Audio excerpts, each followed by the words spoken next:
Всем привет, винтажники! Мы продолжаем распаковку аукционного лота с eBay. Посылку весом практически в 3 килограмма. У нас еще достаточно большая шкатулка по объему, и это вторая часть видео. Поехали! И открывает нашу распаковку бусы чокер. Они достаточно коротенькие, с красивым хвостиком на шейке в виде удлинительной цепочки и необыкновенными бусинами. Если приглядеться, можно заметить, что бусы чередуются между собой, и некоторые из них имеют такой оттенок кошачьего глаза с красивым переливом, что придает бусам сатиновый блеск. Интересный вариант. Предположу, что это где-то 70-е. Есть две такие штучки, скорее всего, это запчасти от Clips. Здесь остались следы клея, и очень радует, что их две, они в прекраснейшем состоянии. На одной из них, возможно, вытянулся пин, а может, это так и должно быть, надо их хорошенько просмотреть. Я думаю, что их можно восстановить, просто нужно купить заднички под клипсу. Бусы, колье в таком восточном, я бы сказала, стиле, может, марокканском или арабском, потому что сочетание небесно-голубого и золота — это более такая стилистика восточных стран.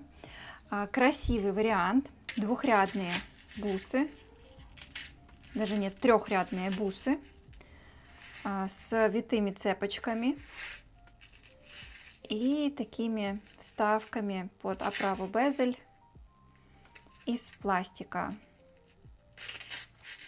Очень красивая застежка в виде цветка. Состояние отличное. Они легкие и достаточно длинные. Я думаю, что на лето или под какое-то платье они могут быть прекрасным вариантом. Вот так выглядят в свою полную длину. Дальше я вижу сережку. Пока что одну, этнического направления. И давайте поищем вторую. Так, есть вторая. Такие серьги сквозные, достаточно классический вариант. Не могу сказать, что они старенькие на вид. Скорее всего, это где-то 90-е, может, ближе к нулевым. Значит, мы видим с вами основание, тоненькую цепочку, на которой имеется бусина из пластика. И завершает ее еще одна маленькая бусина. Необычные серьги. Напишите в комментариях, нравятся ли вам подобные варианты. Мне нравится. Так, бусы. Ага, у нас здесь два варианта. Ну, давайте с первым разберемся. Бусы с птичкой. Птичка выполнена из перламутра. Вставки, скорее всего, это натуральный камень. Проставки металл, бусины пластик. Опять перламутр и опять какой-то натуральный камушек. Возможно, это тоже перламутр. И здесь пошли вставки из дерева. Практически невесомые, но в то же время достаточно акцентные. Дальше. Так, клипсы. Сейчас посмотрим, вот так они носятся. Крупные,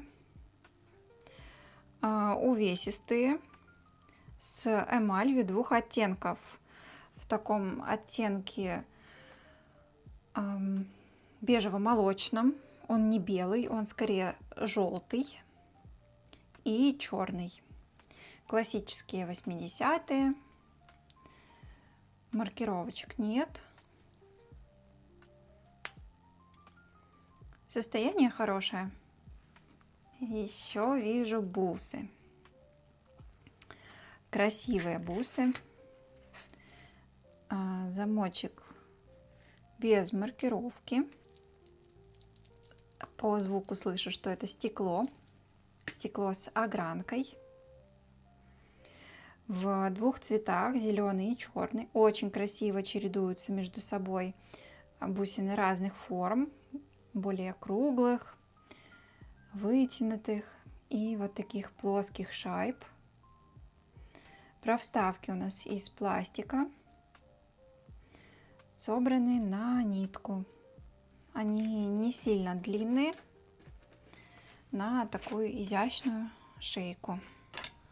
Следующий вариант. Судя по вот этим провставкам в виде шайбочек граненым и формой ограненных бусин, я предположу, что это один производитель, а может быть даже и один комплект. Вот в таком варианте. Вполне возможно их носить. Ну, скажу я вам, выглядит солидно, потому что здесь буса градуированная. Это как больше как основа подходит. А эти бусы уже полностью градуированные. То есть идут от маленьких к крупным бусинам. Далее у нас серьги. Сквозные с имитацией жемчуга, основание в виде полусферы, и дальше пошли круглые жемчужинки, собранные на пины. Такие милые, элегантные, абсолютно не устаревающая модель. Такие серьги всегда в моде под любой наряд и к любому случаю. Браслетик. На вид старенький, с уже окислившимся металлом.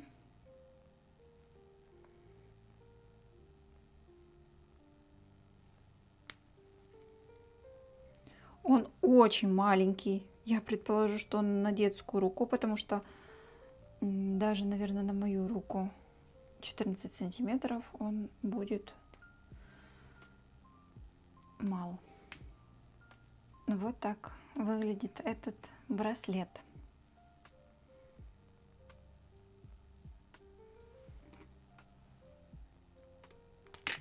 Маркировок здесь нет.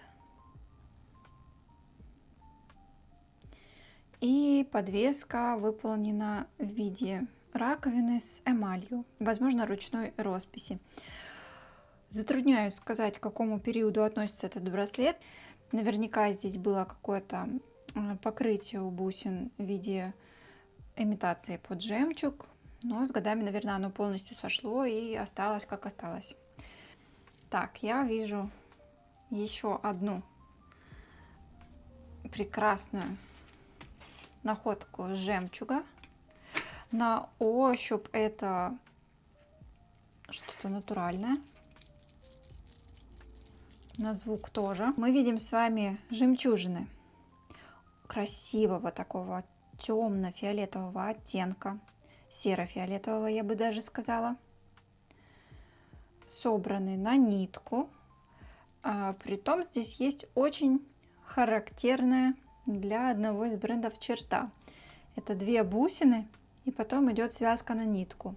И опять две бусины и связка на нитку. Я предположу, что это бренд Honora. Замочек у нас из серебра, 925 проба. И да, логотип бренда Honora в виде буквы H. В предыдущих распаковках нам уже попадались с вами бусы этого бренда. Это компания американская, прославившаяся в 60-е и 70-е годы и набравшая свою популярность как раз-таки украшениями из натурального и культивированного жемчуга, речного или морского.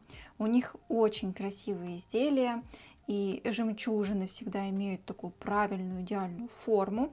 Иногда они бывают градуированные, иногда они бывают сложных оттенков. И вот мне в первый раз в жизни попадается такой красивый темно-серо-фиолетовый оттенок бус бренда Honora. Серьги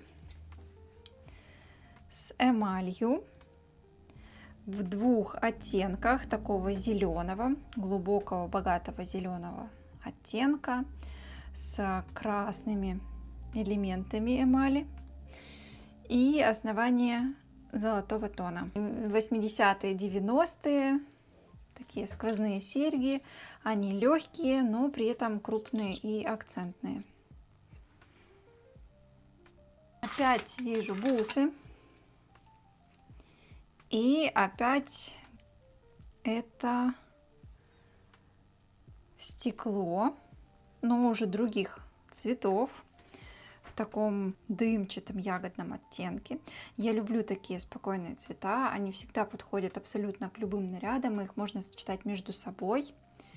И давайте сразу посмотрим, как они все между собой сочетаются. Ну, вот такое красивое трио у нас с вами получилось. Роскошный комплект, очень богатый. Надо будет проверить на шее, насколько они носибельны все вместе. Возможно, они носятся по одному, потому что длина у них практически одинаковая у всех. Но, тем не менее, это очень классная находка, тем более для того, чтобы попасться в одном лоте. Как вам это роскошество?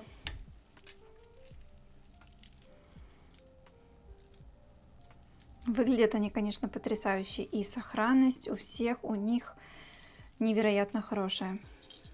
Геральдическая тематика, листок флёр-де-лис, ой, цветок флёр-де-лис. Это какой-то кулон, фирма Best. Американская компания, которая была основана где-то в конце 60-х годов. И в основном продавалась через их сеть каталогов. На сегодняшний день эта компания уже не существует, поэтому все эти изделия относятся к винтажным. Мы видим, что у нас сам узор и лепесток практически в прекрасном состоянии. Маленький сход покрытия на самом листочке флёр-де-лис, королевской лилии. Интересная находка. Мне не так часто попадаются украшения этой фирмы. И приятно всегда найти такой винтажный, интересный кулон. И я вижу здесь еще одни клипсы, серьги с такими объемными бусинами под имитацию жемчуга в глубоком пыльно-розовом оттенке, ближе к ягодному. Маркировочек здесь я не вижу.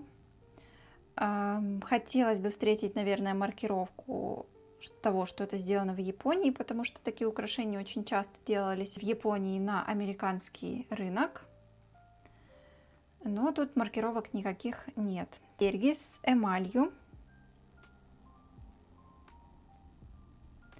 Похоже на эмаль клозене.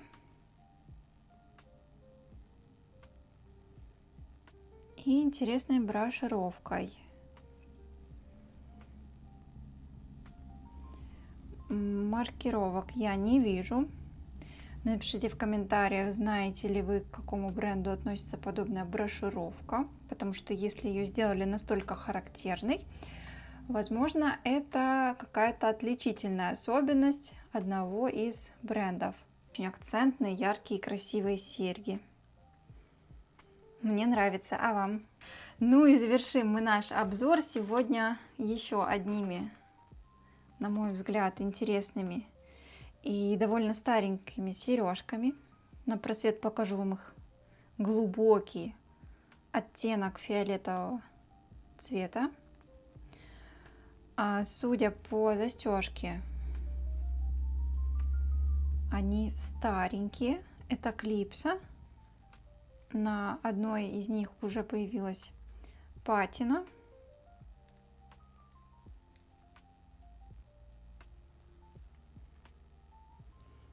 И, пожалуй, я ее даже не буду убирать, потому что это признак их времени их жизни, их старения естественного. Вот такой необыкновенный обзор в ягодных, сочных и летних тонах у нас сегодня с вами получился. Много красивой винтажной бижутерии мы уже с вами распаковали и посмотрели. Напишите в комментариях, какие именно из украшений вам понравились. Я очень благодарна вам за просмотры, комментарии, лайки и подписки. Увидимся на следующих обзорах. Пока-пока!